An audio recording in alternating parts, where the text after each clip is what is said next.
Hello guys, মিষ্টিগুলো দেখো তো কত সুন্দর দেখতে। তোমাদের কি মনে হচ্ছে এমনি দোকানের মিষ্টি? না বন্ধুরা, এটা হলো ভিকারামের মিষ্টি। তো আমাদের শ্রীরামপুরে ভিকারাম ওপেনিং হয়েছে, কিছুদিন আগে ওপেনিং হয়েছে। তো ছেলে বায়না করছিল বলে মিষ্টি কিনতে ঢুকে গেলাম, যেহেতু পাপাইয়ের পড়া ছিল তাই জন্য মিষ্টি কিনতে ঢুকে গেলাম। আর ও খাবে কাজু বরফি।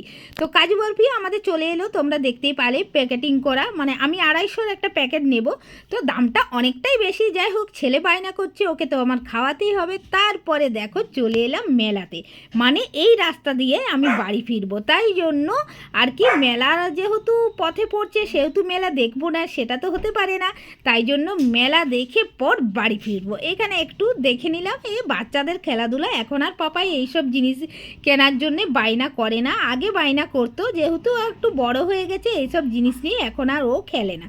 তবে আমি যেহেতু মেলায় গেছি, আমার জিনিস কিছু দেখবো না সেটা তো হয় না। তবে এই চুড়িগুলো দেখে আমার খুব ভালো লাগছিল, বাট দামটা অনেকটা বেশি বলছিল, সেই কারণে বাধ্য হয়ে রেখে দিলাম। চুড়িটা পছন্দ ছিল কিন্তু দামের জন্যে নিলাম না।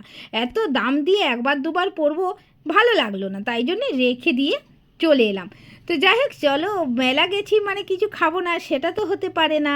তো এই জন্য দেখো ফুচকার বাটি নিয়ে নিয়েছি, তবে দুজনেই ফুচকা খাচ্ছি। আমার মুখটা আমি দেখাতে পাচ্ছি না, ছেলে দেখো খাইয়ে দিচ্ছে। তবে একটা বাটি নিয়েছি, যেহেতু আমার হাতে ফোন ছিল সেহেতু আমি খেতে পারছিলাম না, ছেলে আমাকে খাই দিচ্ছিল।